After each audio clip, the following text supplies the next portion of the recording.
Okay, have your notebooks out, take out your sheets, your assignments.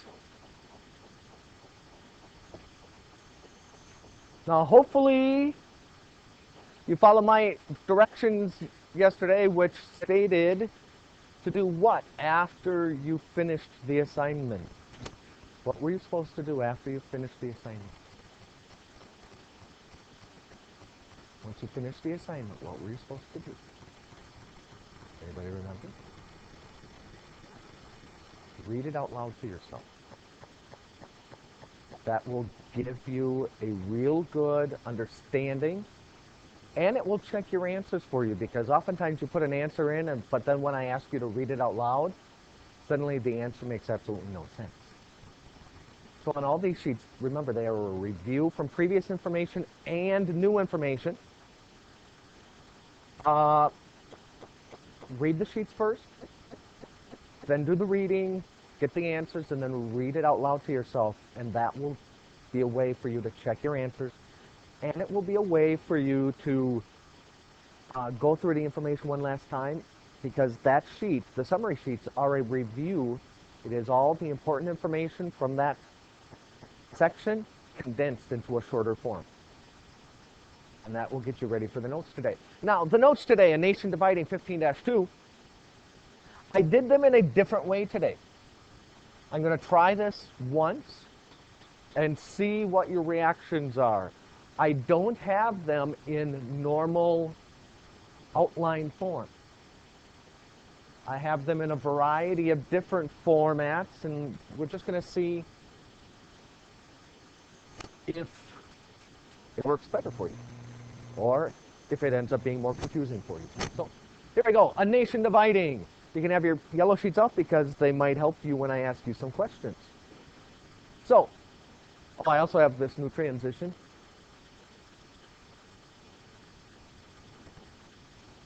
Called the vortex. Okay, what was it that we left off with in terms of the Compromise of 1850? What was the one thing that I said that is where we're going to be starting new information this week? We talked about what was in the Compromise of 1850 before break. We reviewed it yesterday in class, and I even reminded you, this is the one thing where we're going to start. And it was the start of your reading in 15-2. What was it? Okay, the Fugitive Slave Law, which the name of it was the Fugitive Slave Act of 1850.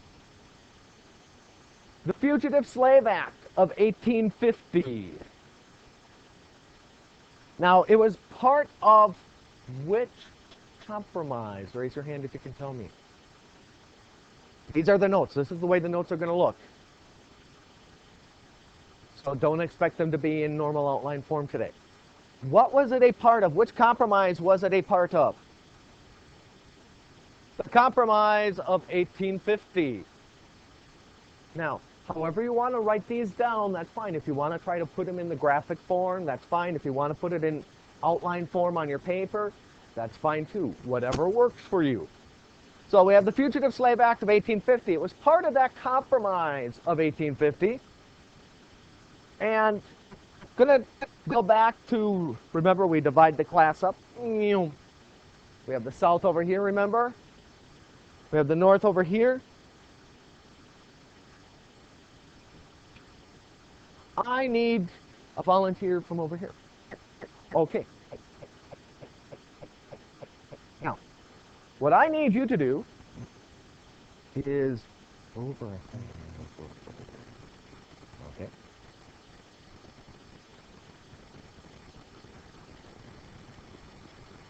We now have a runaway slave in the room. The runaway slave is in the North. But this new law, which you Southerners really like, says what? What does the new law that you guys got out of this Compromise of 1850, what does the law say? Okay, you can go get them, but you could always go get them to a certain degree. But this law made it even better for you, because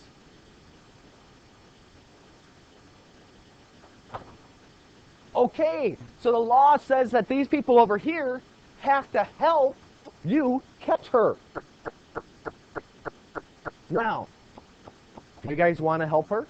Do you want to help catch her and return her, you Northerners? No, you don't. Guess what? If you don't, and you know where they are and somebody can prove it, for example, Laura's right next to her. If Laura refuses to help somebody catch her, Laura can go to jail or be fined. Are you going to help? Okay, help.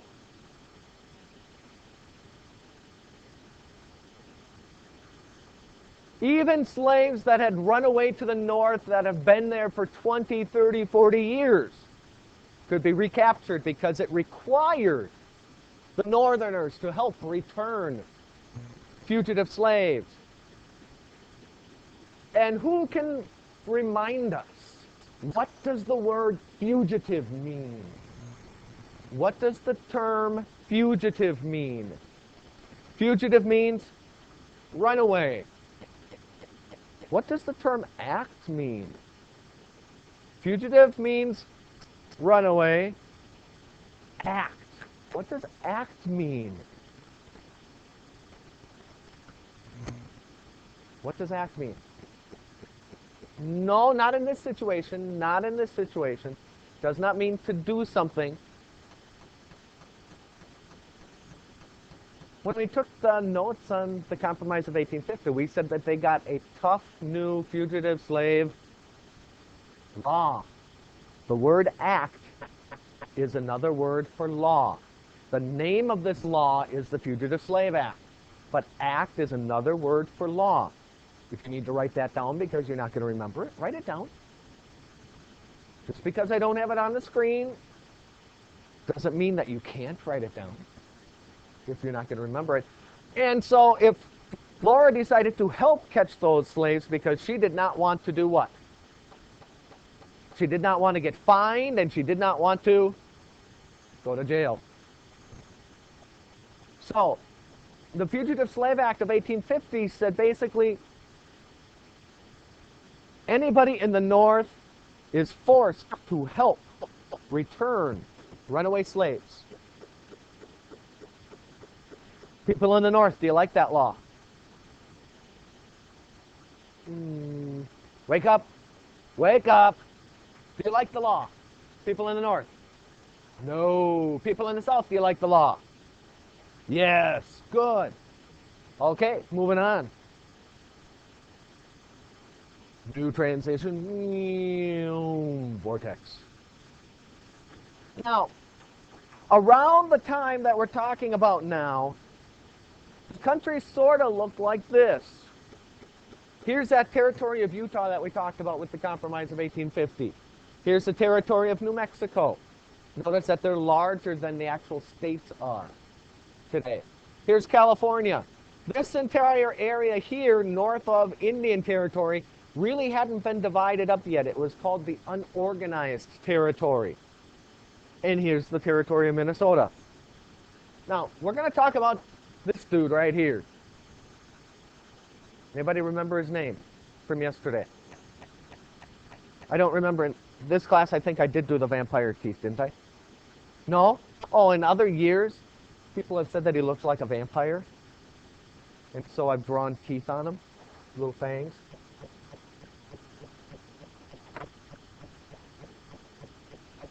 In years past, they go, oh my God, it's a vampire. It's not a vampire. It is, however, Logan, Stephen Douglas. That is Stephen Douglas. There he is. Now, Stephen Douglas comes up with some ideas for this unorganized territory. What does he want to do to it? What does Stephen Douglas want to do to the unorganized territory? Yes. He wants to organize it. He wants to open it up for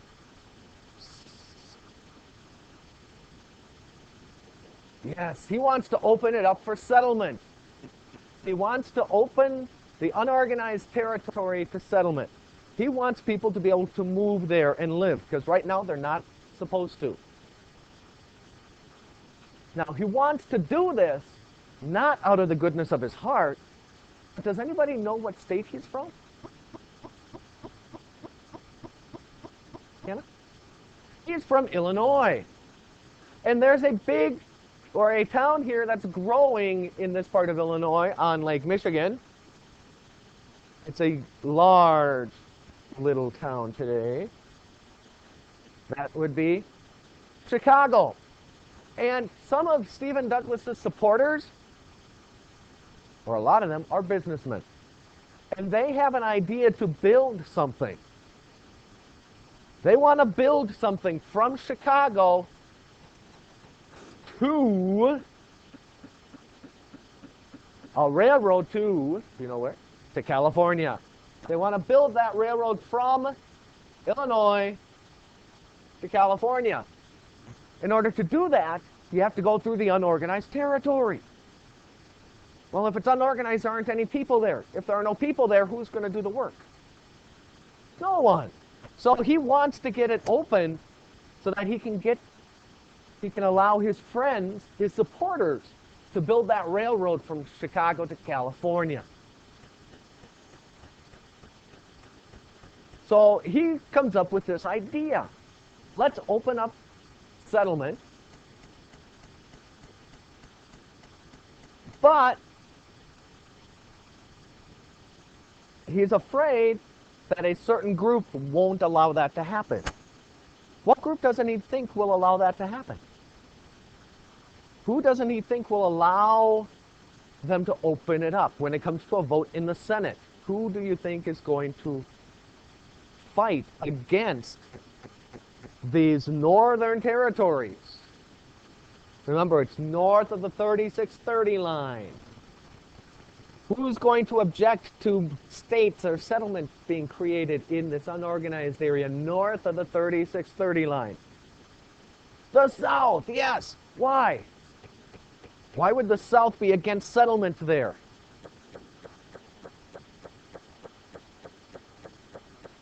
Okay, that area would become free, and when eventually they had states in there, it would become unbalanced. So he says, let's cancel that entire idea of keeping the balance. Let's cancel that entire idea of that 3630 line. What does he want to cancel? What is it that he wants to cancel? He wants to throw out the door. He wants to get rid of the Missouri Compromise, yes. He wants to get rid of that Missouri Compromise that restricts slavery there. As he's proposing this idea, though, people are saying, well, how are we going to handle slavery in the area if we don't have the Missouri Compromise? He came up with an idea, big fancy term, 2 words. One word you've probably seen before. Another word is probably a brand new word for you. You might even not know how to pronounce it, but that's okay if you give it a shot. He came up with this idea. I'll give you a hint. PS. It's not a PlayStation. Or a PS3, which is coming out with a Wii-type controller in a month or so. What is it? Good. Popular sovereignty. He says, Kansas Territory and Nebraska Territory should have popular sovereignty. Popular sovereignty. New term for you. Popular, you know, it means it's popular. Lots of people like it. Sovereignty means rule. To reign like a king or a queen. So popular sovereignty is sort of like popular rule, but here, what does that mean? When he came up with popular sovereignty, how did he describe it? Or how would you describe the idea of popular sovereignty? How would you describe the idea of popular sovereignty? Yes.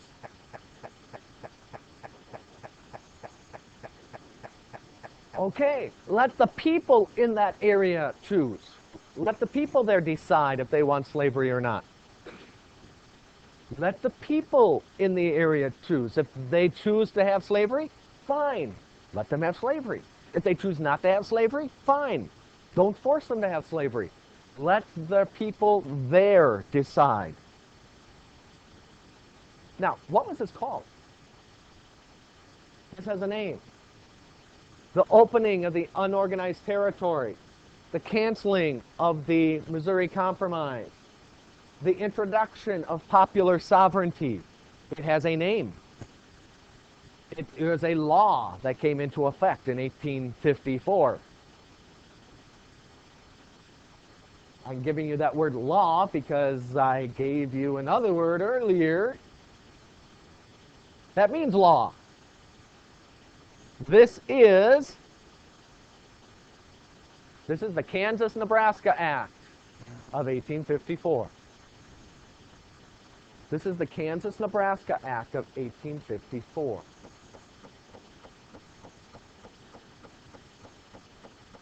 Open the unorganized territory to settlement.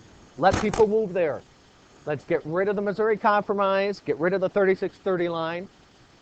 Let's introduce popular sovereignty, the idea of the people in the area there deciding for themselves if they want slavery. So far, so good? Any questions on the Kansas-Nebraska Act? What it said? Okay, now let's see what it did. What happens as a result of the Kansas-Nebraska Act? Well, we have two groups. Yes. Hold on 1 second. We have two groups. We have our pro-slavery group over here in the South, and we have our anti-slavery groups in the North.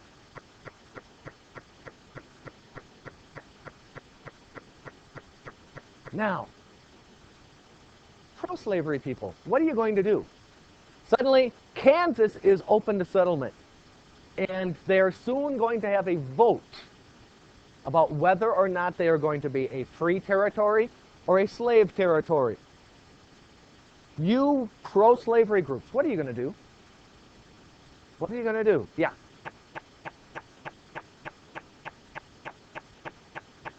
Okay, get them to vote for slavery. How are you going to do that?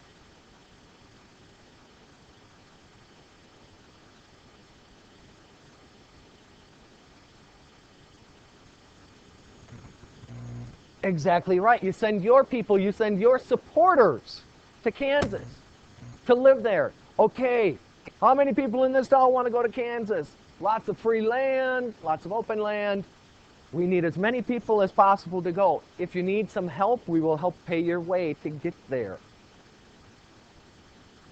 We will send you to Kansas, and the point of sending you to Kansas is, if we send you to Kansas, you better vote what? If we send you to Kansas, how should you vote? How should you vote if we send you to Kansas? You should vote for slavery, pro-slavery. So the pro-slavery groups get organized and they start sending settlers to Kansas before the vote. Anti-slavery groups in the North, are you going to let them do that? No, what are you going to do? What are you going to do? Yeah. They're going to send their supporters there. Now, you guys have an extra benefit in the North. You have a couple extra benefits. What's one of the benefits in the North? One of those differences between the North and the South that we talked about. What's a major difference between the North and the South? Remember, we spent an entire chapter dealing with this? Or unit? What's a major difference?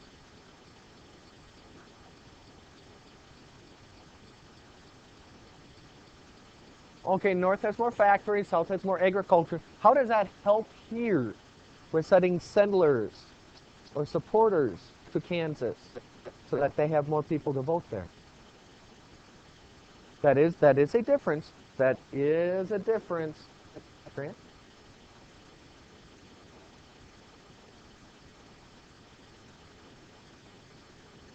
Well, railroads and canals, they can only get you so far, because remember, there is no train, there is no railroad. That's the whole reason for opening this up, right? You're missing some of the obvious ones. Northern people, you got lots of immigrants, lots of people getting off the boat. And so what you do is you meet them as they get off the boat and say, you want some free land? We'll pay for the land. We'll pay your way out there. You just have to promise to vote against slavery. You got a lot more immigrants. You, in general, have a lot more people that you could send. So the two sides send people to live in Kansas and to vote on slavery.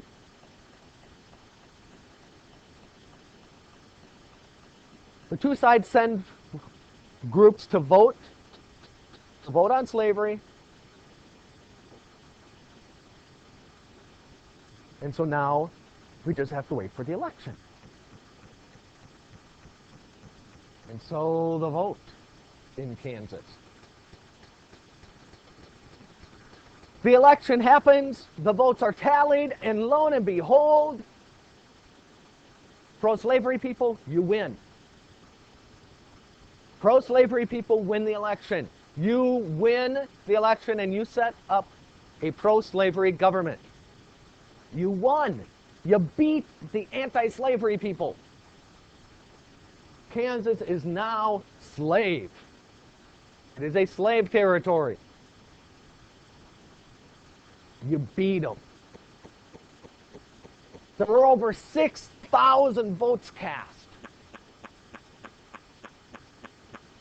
I know it doesn't sound like a lot by today's standard, but considering that there were hardly any people there to begin with, that's a lot. Over 6,000 votes were cast, and you won this election. Now, let's do the election here in class. Assume the sides here, you were the ones sent by the pro-slavery, you're from the anti-slavery. Here's the vote. Who wants slavery?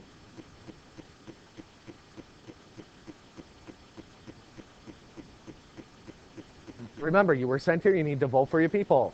Raise your hand if you support having a slave government. Okay, 1, 2. Okay, vote if you are against slavery in Kansas. Okay, the votes are in. Pro-slavery wins. They win with 30 votes compared to 12. There are 30 votes over there. Huh? You don't have 30 people. Well, 30 and 12, that equals how many? 42. How many people do we have in this room? There are 34 desks.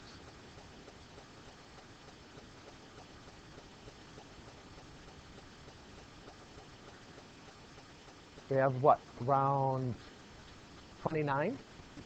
But we had 42 people voting. How does that work?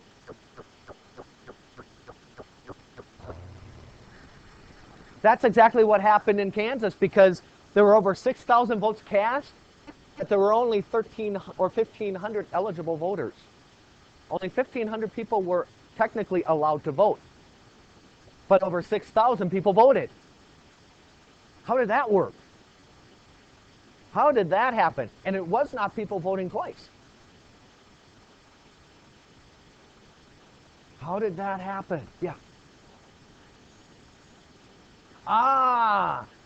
The voting is happening here. What do we got right next door? Missouri. And Missouri is a slave state. So the people crossed from Missouri and voted illegally in the elections in Kansas.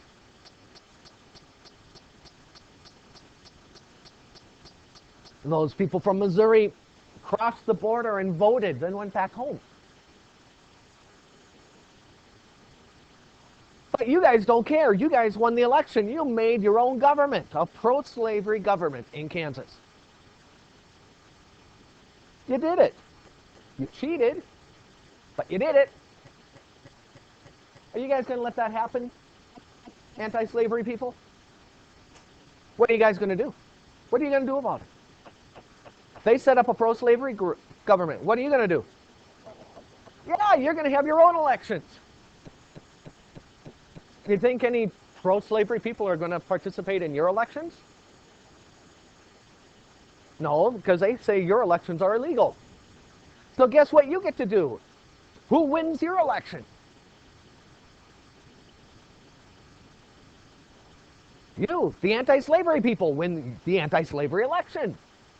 And you set up your own government. So now Kansas, the territory of Kansas, has how many governments? How many governments does the territory of Kansas have now? 2. It's almost like you got a little civil war brewing in Kansas. Because that's exactly what happens. Because some people get out of hand. Now,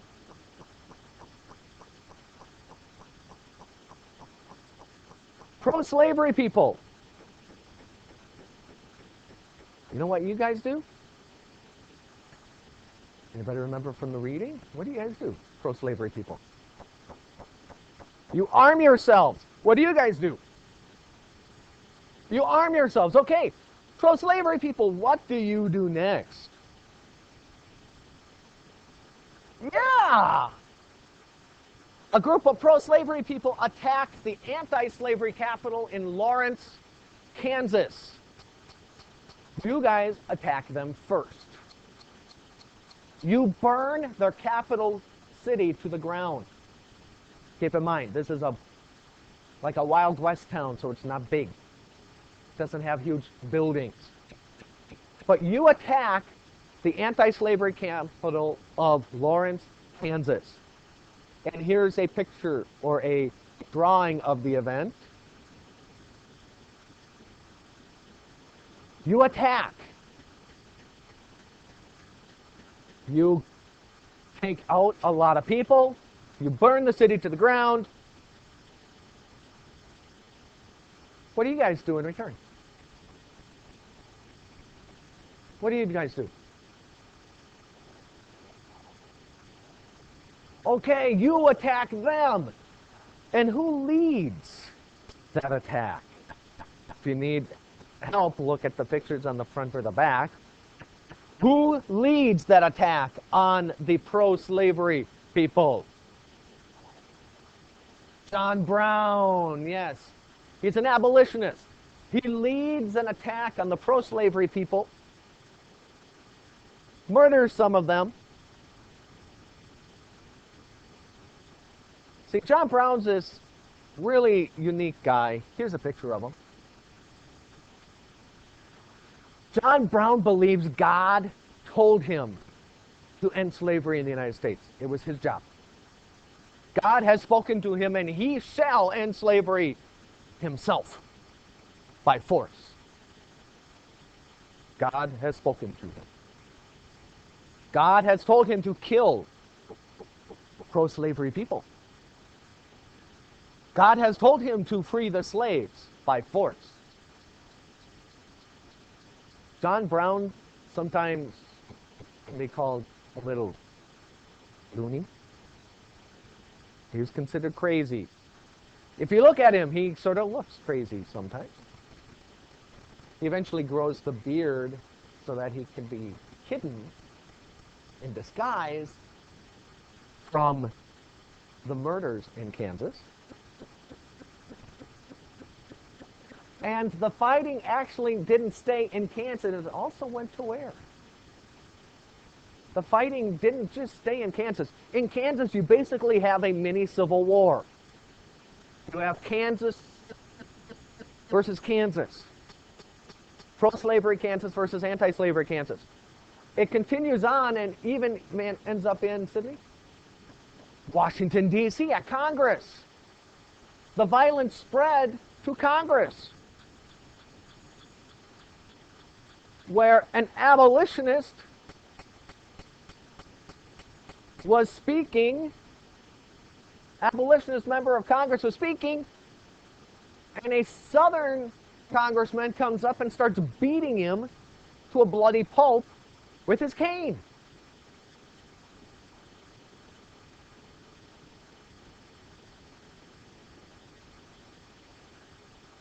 The violence goes on and on until what happens? What finally ends the violence? Do they get together, shake hands, and make up? Is that how it ends? How does this end? What's the end of this story? We saw the beginning, the middle with the fighting. How does the story resolve itself? Does? No. There is a little mini war in Kansas, but that war has to come to an end at some point. And it does come to an end with, okay, the army is sent in. Oh, by the way, this is called Bleeding Kansas. And the only way this stops is after the army is sent in. Only after the army is sent in does the fighting stop. Is everybody happy? No. Southerners, do you like the Northerners anymore now? No. Northerners, do you like the Southerners any better now? No. This just sort of turns up the heat. This makes the differences and the anger between the two sides more. That is, as the topic of the note said, proof of a nation that was dividing. They actually fought each other for a little bit in Kansas, but they fought. Any questions on Bleeding Kansas? If not, then that is the end of the notes for today.